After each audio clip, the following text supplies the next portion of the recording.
राधा नानाजी पर नाराज होती है कि उन्होंने सिदांशु के आने की बात उसे क्यों नहीं बताई।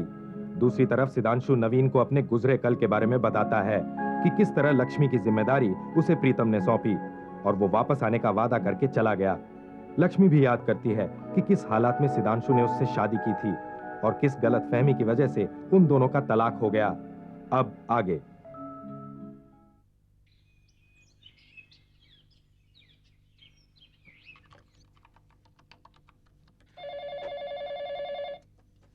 Hello hello hello. आयशा को किस तरह इसके चंगुल से निकालूं समझ नहीं आता। कैसे अपने पकड़ में लाऊं? अब वो हमारी पकड़ में आने वाली नहीं है। आप बीसियों बार उसे फोन कर चुकी हैं, मगर आयशा अब तक यहाँ आ ही रही है। आप ऐसा क्यों नहीं करती? मैं जानती हूँ तुम क्या सोच रही हो। इस वक्त ऐसा कोई भी काम करना बहुत बड़ी बेवकूफी होगी। हमें कोई और तरीका अपनाना होगा। आयशा ने अगर कोर्ट में मेरे खिलाफ गवाही दे दी तो मैं बर्बाद हो जाऊंगी। अब तो मुझे निर्मल जोशी पर भी भरोसा नहीं।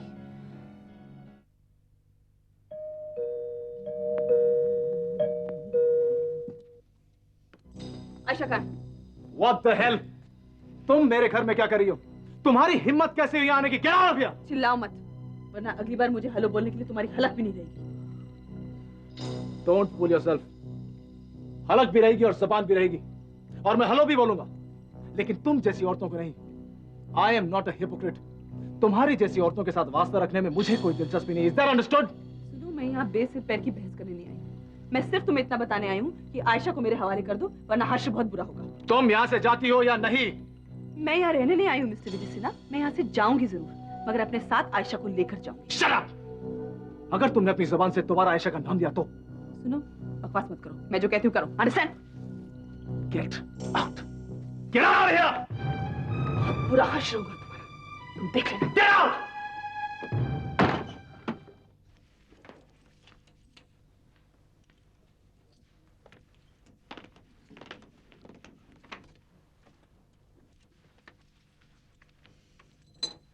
पूछेंगी नहीं कौन आया है? जरूरत ही क्या है जब मुझे मालूम है कि तुम ही हो। पापा भी हो सकते थे। Forget it. तुम्हारे पापा और इतनी जल्दी। पता नहीं मैं आप लोगों से बातें क्यों करती हूँ।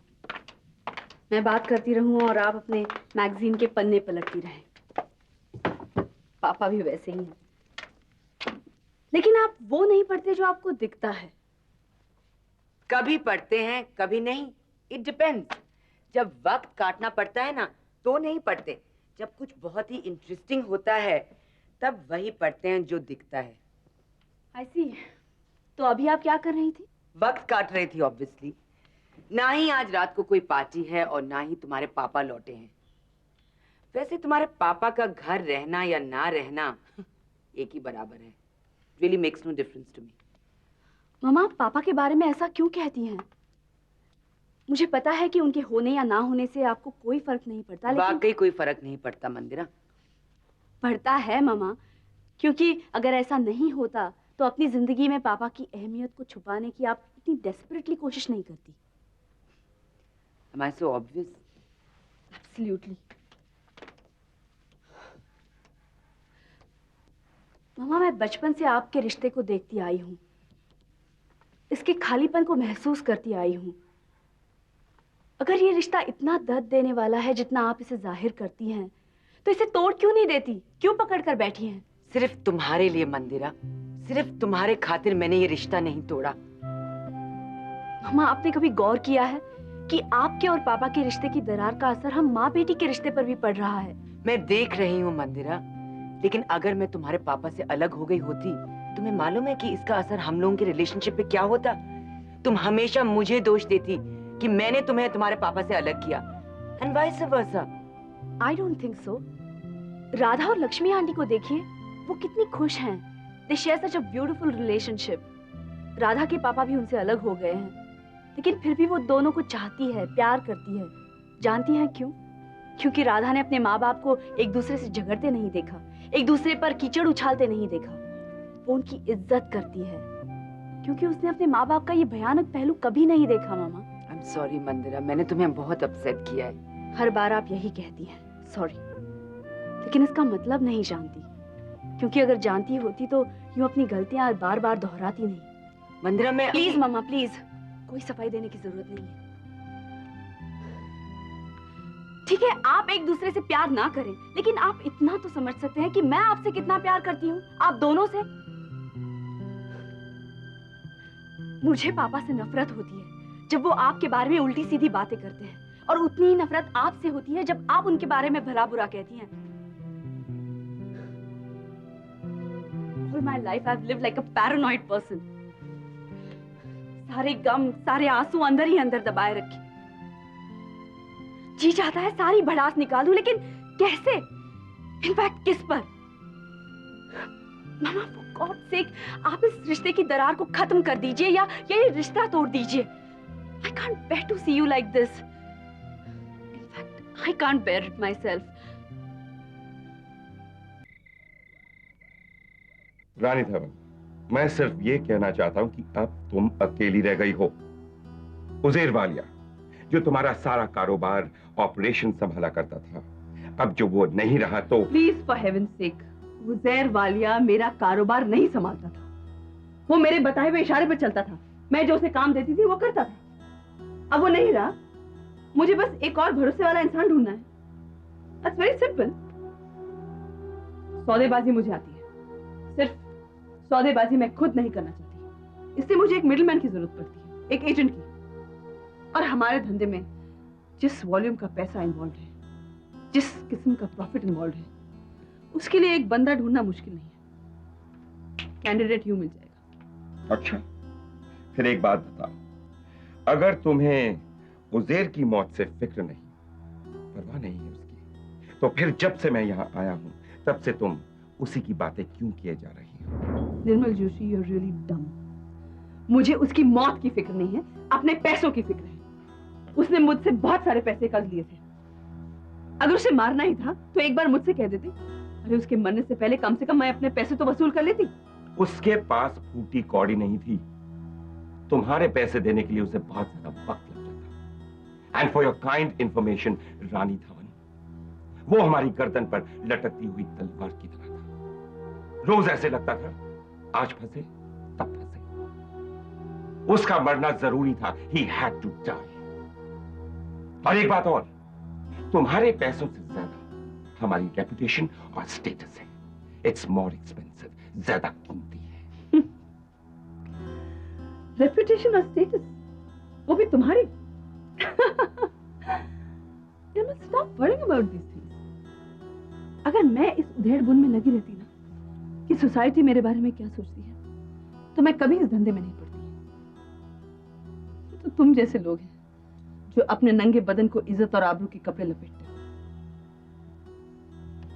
मैं तो उस धंधे की माहिर हूं जहां तुम लोगों के नंगे बदन देखने पड़ते हैं। अब बहुत हो गया रानी Dhawan. That's really enough. Please don't cross your limits.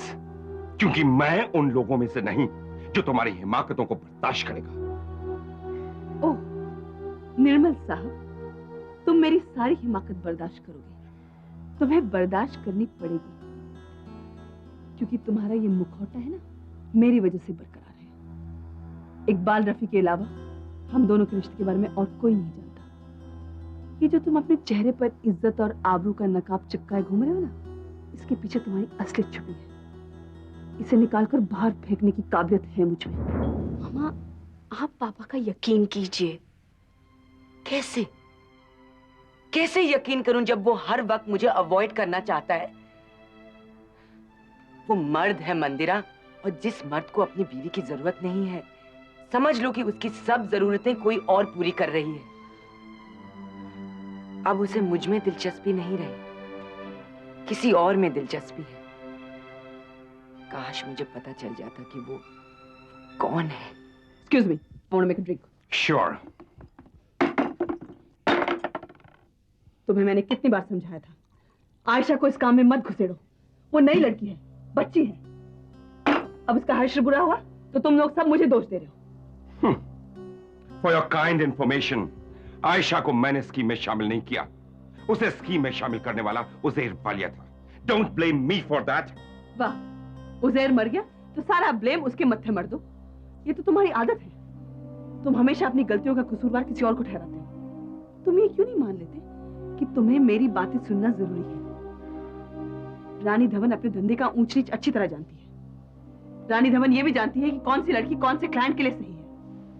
मैं अपना काम अच्छी तरह कर रही थी, तुम लोगों ने खामखा मेरे काम में टांग अड़ा दिया और फिर फंस गए। निर्मल, उजैर वालिया तुम्हारे लिए तलवार नहीं था। आयशा तुम्हारे गले का फंदा बन सकती है। अगर वो लड़की कोर्ट पहुंच गई तो हम लोग बुरी तरह फंस जाएंगे। मैं विजय सिन्हा के घर गई थी उसे धमकाने। What? Am I hearing right? तुम उसे धमकाने के लिए विजय सिन्हा के घर पर चली गई? How could you do that? How could you be so foolish? जानती हो तुम? Don't teach me, निर्मल। मैं अच्छी तरह जानती हूँ मैं क्या कर रही हूँ। विजय सिन्हा के पिंजरे से निकालने का उसे एक ही तरीका है और वो है खौफ। उसे डरा कर निकाला जा सकता है। उजैर वाले भी यही कोशिश कर रहा था, मगर तुम लोगों ने बड़ी जल्दी कर दी। हिरन ने शेर की गुफा में पैर ही रखा था, तुम लोगों ने शेर को ही मार डाला। शेर की गुफा में अपनी मौजूदगी का सबूत छोड़ आई है तुम्हारी वो आयशा, वो सबूत जो उसे खत्म कर सकता है। What do you mean? Ayesha अपने हीरे की अंगूठी उजैर के घर पर छोड़ आई है, जिससे यह साबित किया जा सकता है कि उजैर ने खुदकुशी नहीं की, बल्कि आयशा ने उजैर का कत्ल किया है। Don't be silly, निर्मल। तुमने आयशा को देखा है? बच्ची है वो। क्या वो उजैर को फंदे से लटका सकती है? अरे बाबा, किसी के साथ मिलकर तो कर सकती है ना। और वो किसी के साथ कौन होगा? वही जिसने उजैर को फंदे से लटकाने में इकबाल रफी का साथ दिया है। You mean, तुम अपने आदमी को फंसाओगे? यस। जाने मन, अगर मैं ऐसा नहीं करूंगा तो मैं अपनी डार्लिंग रानी धवन को कैसे बचा पाऊंगा? एक मिनट, तुमने अभी एक हीरे की अंगूठी का जिक्र किया ना? हाँ। ऐसी एक अंगूठी मैंने आयशा को एक बार गिफ्ट दी थी। किसी को उसके बारे में पता नहीं? फॉर हेवंस सेक निर्मल, मैं अपनी सारी ज्वेलरी एक डिजाइनर स्टोर से मंगाती हूँ, निपन्स, और वो लोग एक किस्म का एक ही पीस बनाते हैं। उससे कोई फर्क नहीं पड़ता। ट्रस्ट इन मी। काफी सबूत है हमारे पास ये प्रूफ करने के लिए कि वो अंगूठी आयशा की ही थी और कत्ल आयशा ने ही किया है। निर्मल, उस अंगूठी के भीतरी हिस्से में निपन्स का लोगो लगा हुआ है, और ये मत भूलो, आयशा का केस हनुमान सिंह लड़ रहा है। अगर उसे पता चल गया कि हम लोग खामखा आयशा को फंसा रहे हैं तो बहुत बुरा होगा। डोंट वरी, उसे कभी पता नहीं चलेगा। अपने आप को ज्यादा होशियार मत समझो। दुनिया में एक ही इंसान है जो तुम्हें सलाखों के पीछे डाल सकता है, और वो है हनुमान सिंह, और वो तुम्हारा कट्टर दुश्मन है, आर्च राइवल है, और तुमसे बेहतर वकील भी है। योर ऑनर, श्रीमती दिलशाद रहीम एक बेबस और लाचार औरत है। इनके पति का इंतकाल हो चुका है और इनकी कोई औलाद भी नहीं है। जिंदगी की सारी तकलीफें झेलने के बाद सिर्फ एक चीज मिल्कियत के नाम पर, एक छत इनके पास है, और वो भी दीनानाथ जी इनसे छीन लेना चाहते हैं। I object your honour. Hanuman ji की यह बात बिल्कुल गलत है। दीनानाथ जी उनसे कुछ छीन नहीं रहे हैं, बल्कि उल्टा उन्हें कुछ दे रहे हैं। दोनों के बीच यह बात तय हुई थी कि दीनानाथ जी इनकी जमीन पर एक बहुत बड़ी बिल्डिंग बनाएंगे, और सबसे ऊपरी मंजिल यानी 10वां फ्लोर इन्हें पूरा का पूरा रहने के लिए दे देंगे। यही समझौता हुआ था योर ऑनर। समझौता यह हुआ था योर ऑनर कि जब तक बिल्डिंग बन के तैयार नहीं हो जाती, इनका घर नहीं गिराया जाएगा।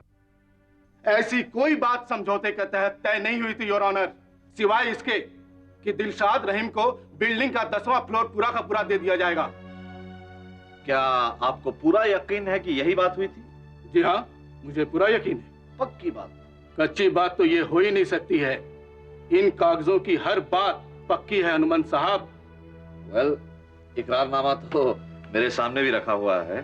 तो फिर क्लॉज नंबर 3A दोबारा पढ़िए, और प्लीज जरा जोर से पढ़िएगा ताकि बाकी अदालत भी सुन सके। ठीक है, मैं जोर से पढ़ता हूं योर ऑनर। इसमें लिखा है, क्लॉज नंबर 3A पार्ट 2 साफ साफ लिखा है कि ओशन साइड ए और ओशन साइड बी की प्लॉट नंबर 42 बैंड स्टैंड पर ही बनाया जाएगा। बनने के बाद मिसेस दिलशाद रहीम को पूरा 10th फ्लोर दिया जाएगा। मैं ठीक पढ़ रहा हूँ ना? यही लिखा है ना? जी हाँ, लिखा तो यही है।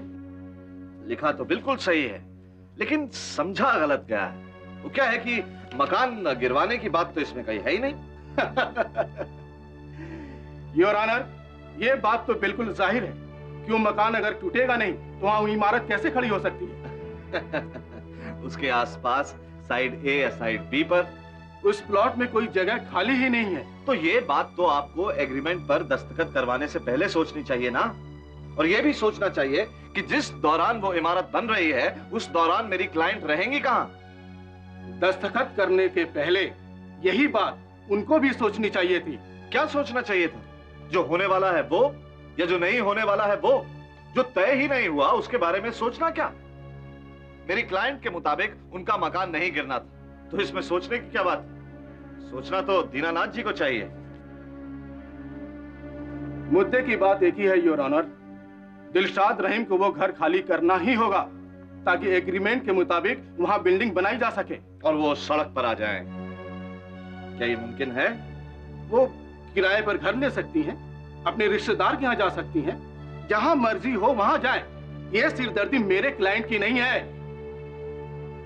ये सिरदर्दी आपके क्लाइंट की ही हो जाएगी जब वो सोचेंगे इस बारे में कि मेरी क्लाइंट उस दौरान कहां रहेंगी जब तक वो बिल्डिंग पूरी नहीं हो जाती।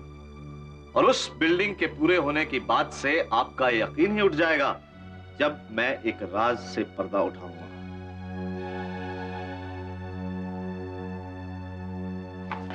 योर ऑनर, ये है एफएसआई की वो रिपोर्ट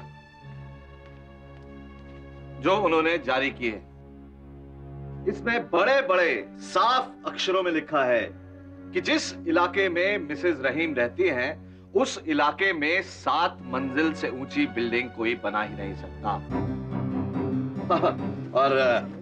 और जिस एग्रीमेंट पर उनसे साइन करवाया गया है, दीनानाथ जी ने इसमें वादा किया है कि मेरी क्लाइंट को 10th फ्लोर 10वीं मंजिल मिलेगी।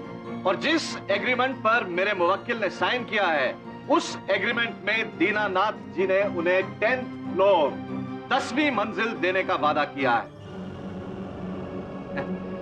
एफएसआई के रूल के मद्देनजर ये एग्रीमेंट खारिज होता है, इसकी कोई अहमियत ही नहीं रह जाती। और एफएसआई रूल के खिलाफ जाकर उन्होंने धोखाधड़ी के दायरे में जुर्म किया है और वो सजा के हकदार हैं। अब मैं अपनी क्लाइंट की तरफ से दीनानाथ शाह पर मुकदमा दायर करता हूं। इन्होंने मेरी क्लाइंट के साथ विश्वासघात किया है, उनको अपनी साजिश में फंसाकर उन्हें परेशान किया है। इसलिए मैं अपने मुवक्किल की तरफ से बतौर जुर्माना 10 लाख रुपए की मांग करता हूं योर ऑनर।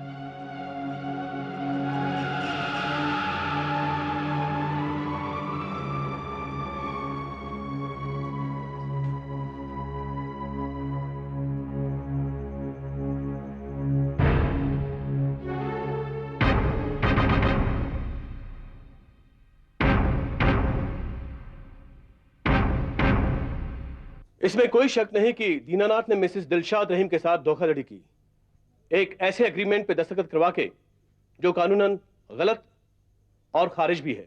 इसलिए अदालत दीनानाथ को 25,000 रुपए का जुर्माना करती है, जिसके न भरने पर उनके खिलाफ एक वारंट जारी होगा उनको गिरफ्तार करने के लिए।